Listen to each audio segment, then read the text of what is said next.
Good day, ladies and gentlemen. Welcome to the Optimal Living webinar. My name is MJ Dlamini.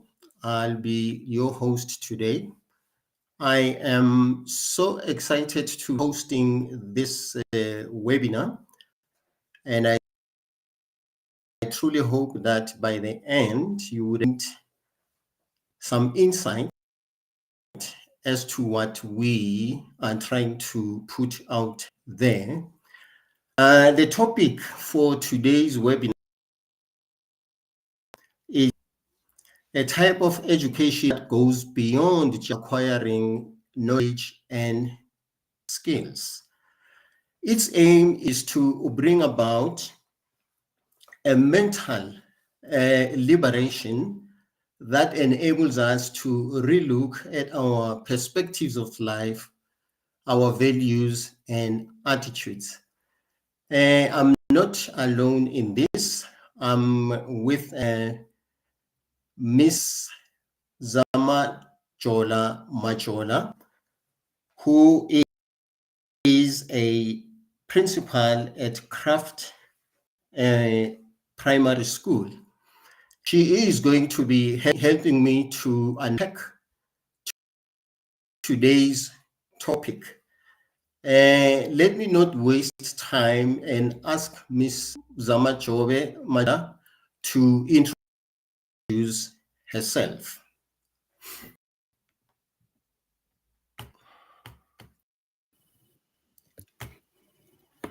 Good evening. Thank you, Mr. Dlamini. I heard you say craft school. It's actually Spark, but I get the alignment. Spark. My I'm name sorry. is I'm very Zamajola. sorry. Majola yes.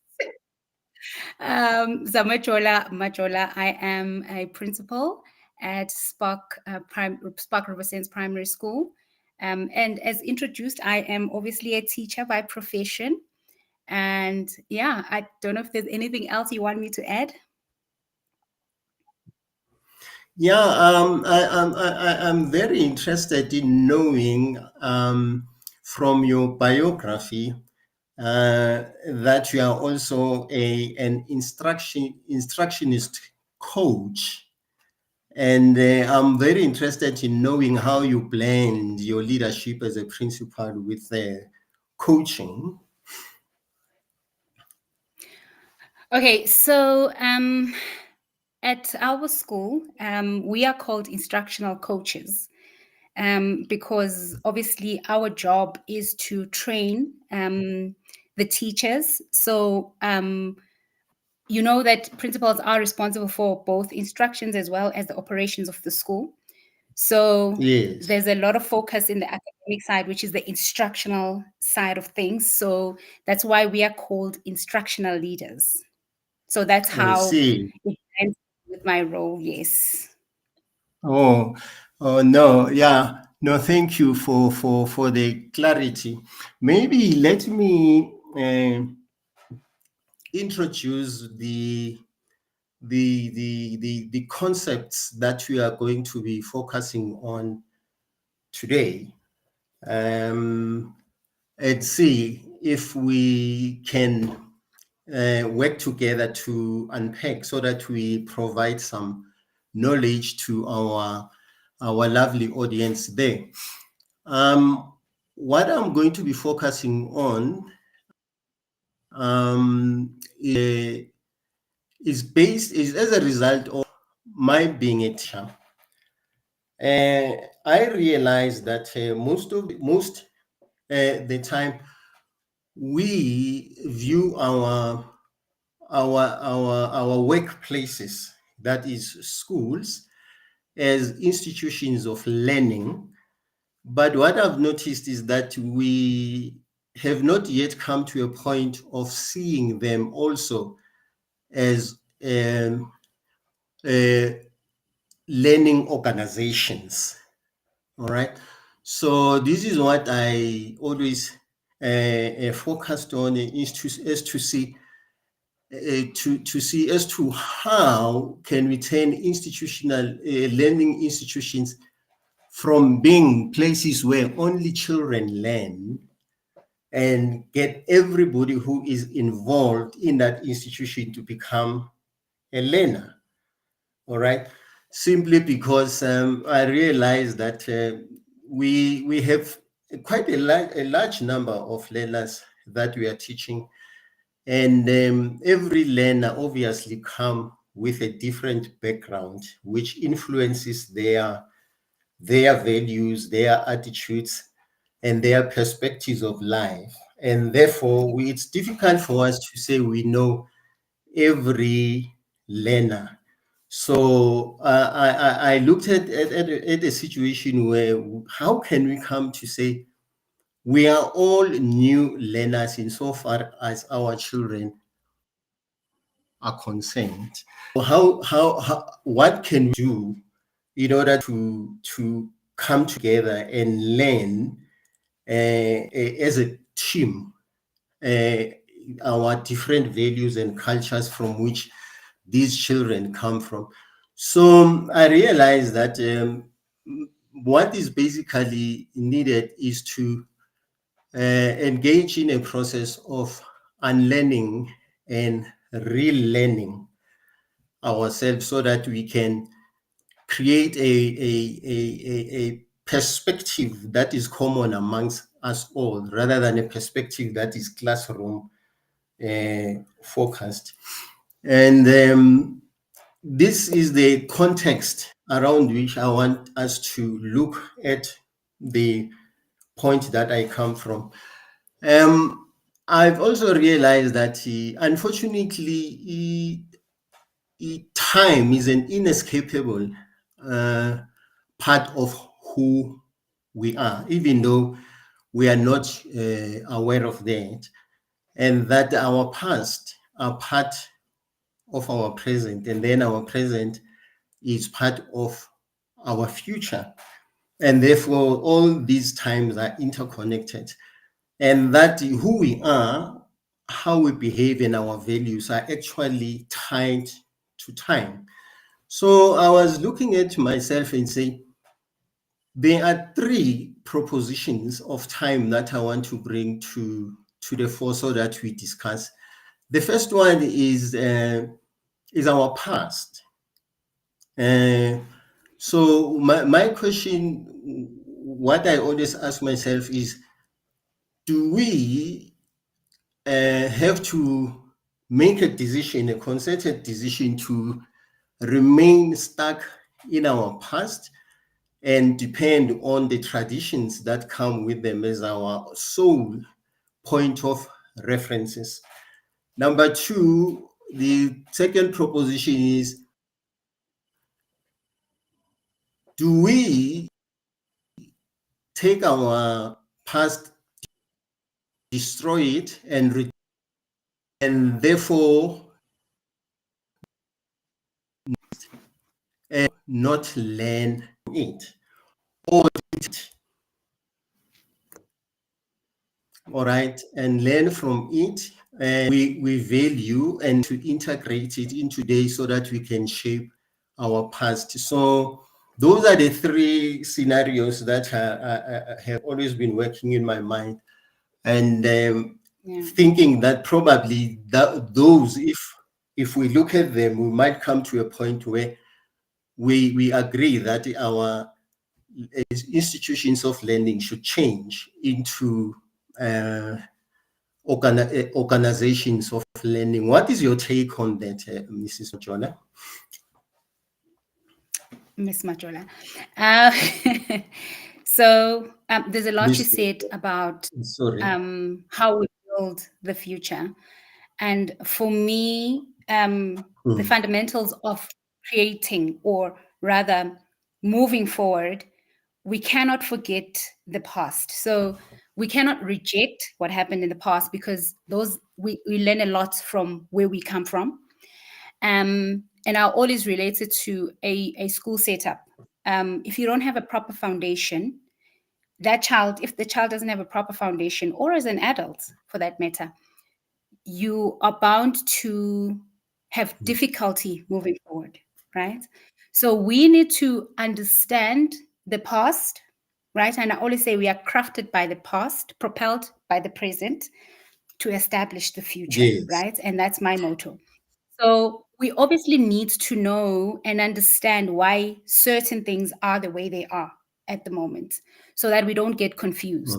However, you mentioned a very important point about creating lifelong learners. So now we are creating people that are going to think about the past, then establish the future in their own way and use their own perspectives to then create or rather work on the future. So we can't reject our past. We can't forget about it because it built us. Hmm. Yeah.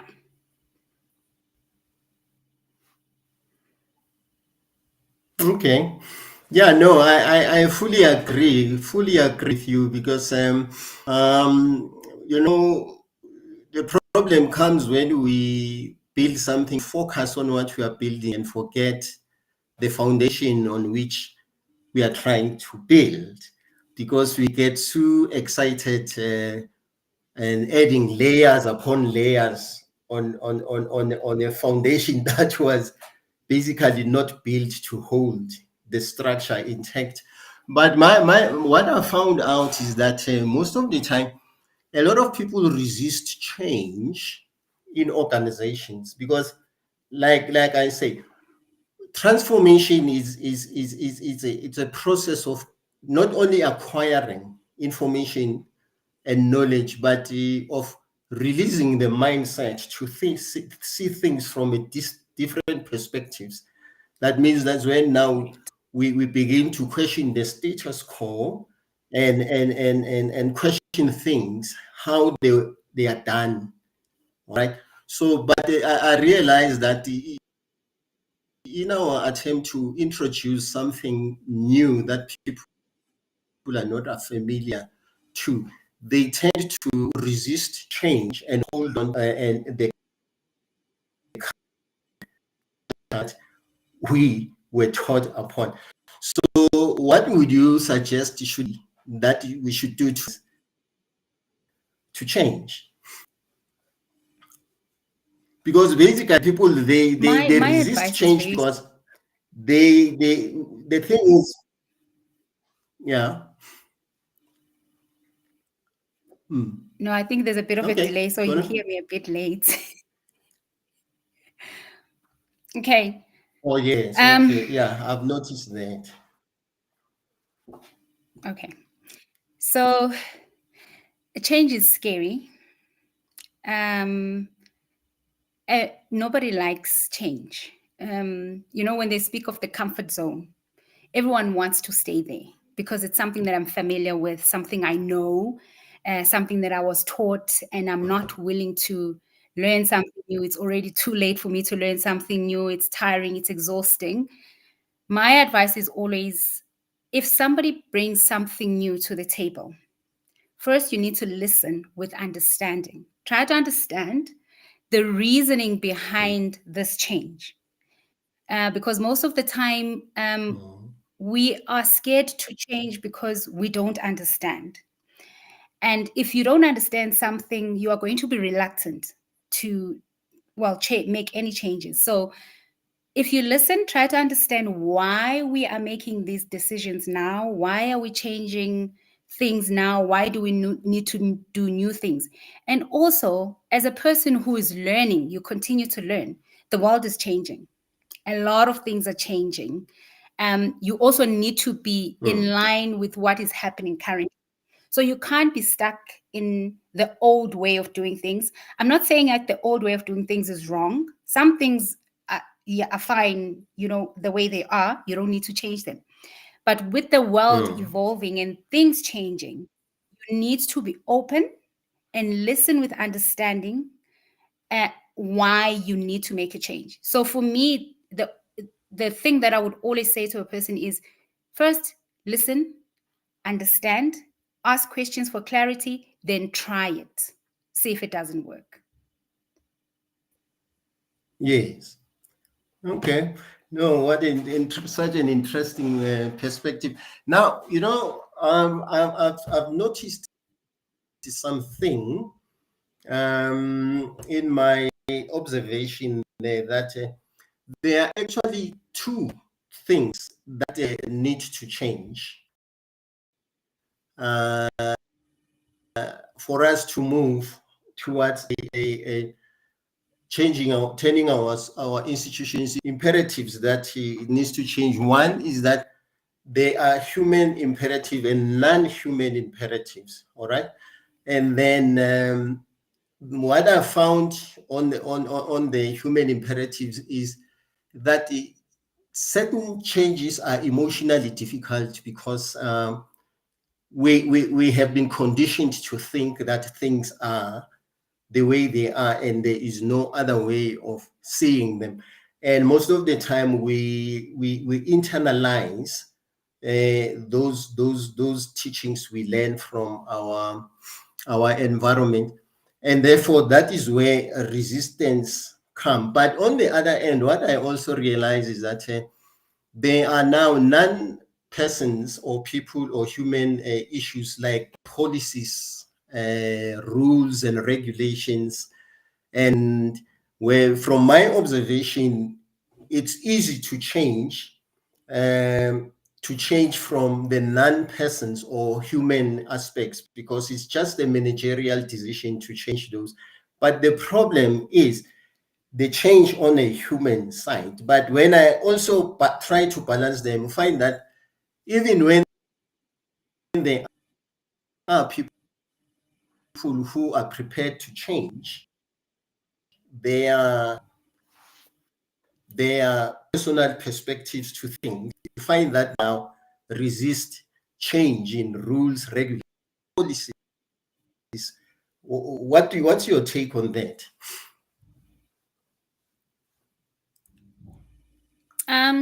So when I answered your question, I really focused on the human element because, as you mentioned, that sometimes it's an emotional thing, or it's more based on what the person is thinking or what they're feeling at the time. And you're correct, when it comes to policies, you don't have a choice. It's law. You are told this is what's going to happen, and this is what needs to happen. So that is easy to change. But when it comes to human beings, like you were saying, sometimes it's based on emotions. Sometimes it's emotions and feelings. Like I said, sometimes people are scared, right? They're scared to venture into the new world because they don't know what to expect. I think there is a quote by Nelson Mandela that says, "You don't know something until you try it." Right? So fear of the Okay. unknown will paralyze people. Sometimes just resistance because you feel like, you know what, I'm fine with this. I don't need to change it. So there is definitely a human element to it, and things that are not really human based, like you are saying, policies. And like I said, when it comes to laws, you don't have a choice. It is what it is, and that's the rule. Yeah. Okay. No, I understand. Yeah, I understand. But my thinking around this is that if like you suggested earlier that we can dip from time to time in our past and bring some values, to the present and use them to forge the future. And my take on that is that probably the leadership is resistant to change in terms of changing policies and rules and things because those policies, rules, and guidelines are steep in the past, and they Yeah. reference the policies that they apply today to influence the future from the past. You understand? It's management. You can see here. It's like human beings are reluctant to change leadership positions. It's human beings, understand, who are not Yeah. ready to change, and therefore they hold on to the past because those if you look guided with are rules that don't change for simple reason that they are steeped in the past. What do you think of that? Um, well, I would say they don't change, but they evolve as well. So, I'll speak, for example, if you look at the South African Schools Act, and with the introduction of the Bella Bill, now it is modified. So I wouldn't really say changed, but I Yeah. would say modified to suit what's currently happening and what we are trying to build for the future, right? Um, so I hear you when you say leadership sometimes doesn't want, we as leaders are reluctant to change, Mm, um, because, like I said, sometimes you are just comfortable with what you've been doing for years. And you think, you know what, I mm, know this now. Even if a person can wake me up in the morning and then all of a sudden there needs to be a change of something, you're like, now I need to unlearn and relearn something new. yes. So there will be resistance, of course.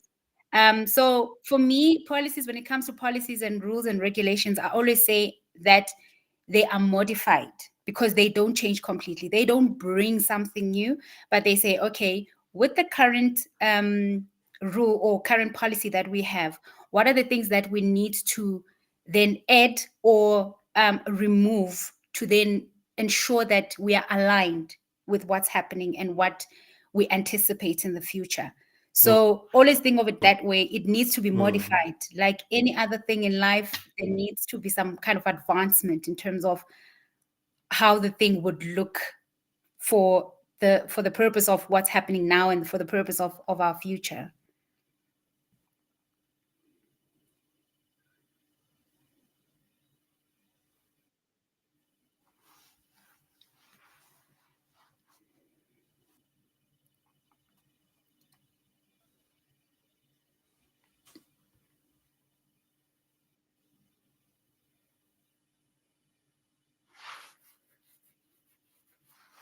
And we may look back into our past as our signboards as we go into the future, and try to change, not help or is irrelevant at the present moment.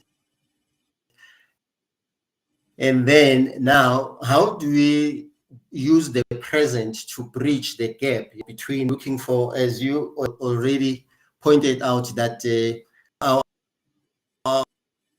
our lives are, and who we are is tied on time, and as time change, we also change. And how do we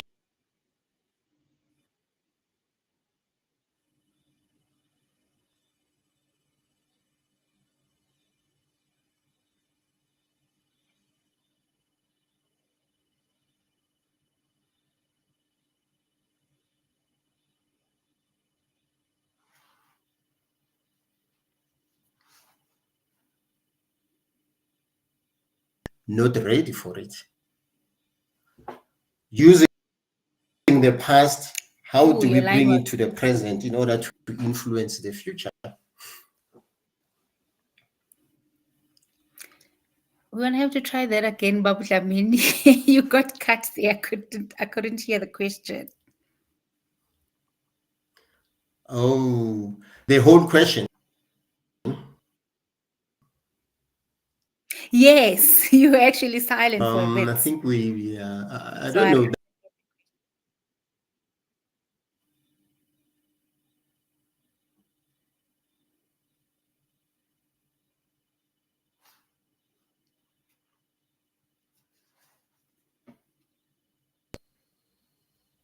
Oh, my question, you haven't heard my question. My question was that uh, we indeed are connected to the past, but we need to bring the past to the present in order to bridge the gap between the past and the future, using what we know now, something that we all agree to as the way to look into situations, having picked what we think is relevant from the past. How would you suggest we bridge that gap using the past in the present so that we influence the future?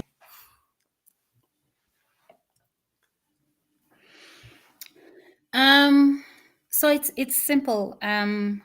What we've learned about the past, what we know now. So what we are doing now basically could be closing the gaps that we had in the past, or building on the foundation that we got from the past. And like you said, time is not on our side. So we shouldn't wait. We need to move with time as it is moving right now. So closing the gaps that we identified in the future, close them now so that that we identified in the past. If we close them now, we will then have a better future. That's my take or my suggestion.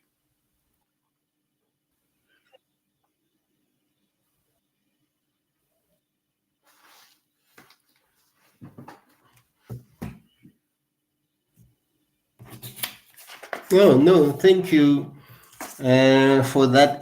Though I didn't hear of what your answer was, but be that as it may, I will proceed and try to see if you will agree with me. In fact, from my perspective, we need to relook at how we get educated by the system that is based on our culture, because our our culture teaches us that when our formal education ends, we stop learning. All right. I've seen it with myself when I was an educator. You get taught, if you get into a class, you want to rely solely on what you were taught in university, and some of what you were taught are irrelevant to the class that you are teaching. And therefore I believe that we need to relook that perspective, that learning ends, and become lifelong learners. We don't stop learning for as long as we live. And I would propose that we have probably three. We look at three ways that we learn, become, and how we behave inside and outside class, and even to a great extent to our homes. Like I would say, for instance, there is this what I call adaptive learning. Adaptive learning is personally designed by survive. Its aim is to survive the day. Like I've seen teachers whose daily mission is to survive a classroom or periods based on the children in a class or stand. So, and that, for them, becomes a means to an end rather than an end in itself. I've seen that quite a in a school environment, that you, as long as I've day to day until I get my salary. And then there is a second one that I will propose, that was called generative learning, where we as we create our learning institutions and as organizations of learning, we cities and control life, to create to deal with the complexity that these divergent children bring to school so that we are able to deal with the situation that unfolds in front of us rather than depending on rules and regulations and instructions and things like that. And then the other one, it's organization. Everybody becomes a learner. We all start from the scratch.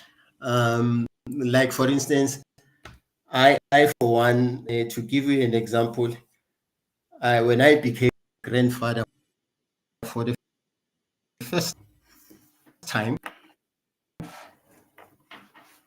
I I realized that I was never a grandfather before, and I have no reference point to hold on.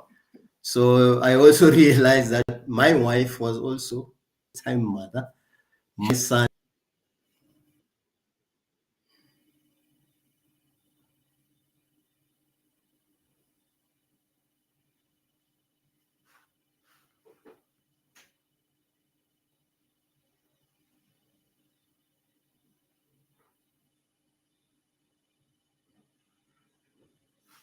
I can see you are talking, but I cannot hear you, Bablamin.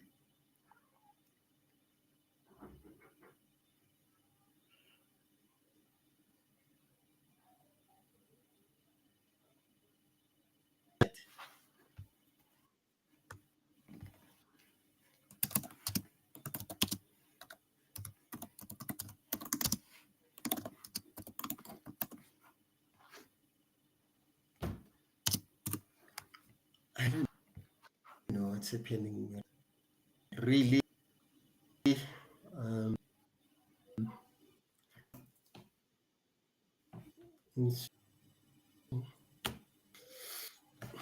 I can hear you now, no, if you can hear me. I don't know whether Hopefully. to restart or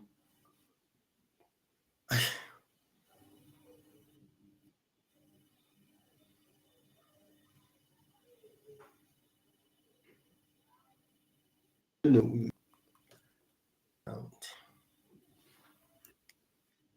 Okay. Hello,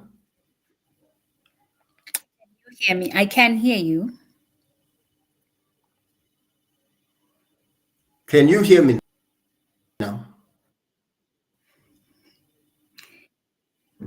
Yes, but you are glitching a bit, but I can hear.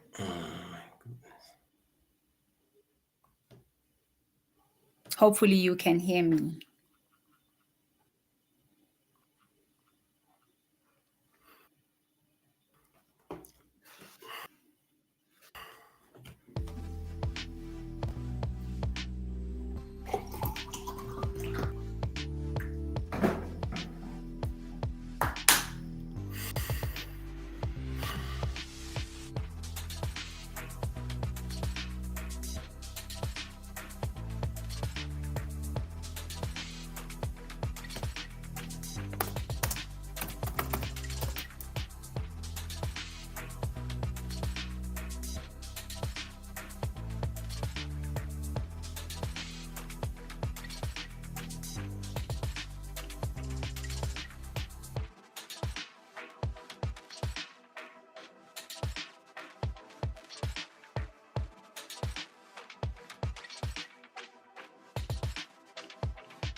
No,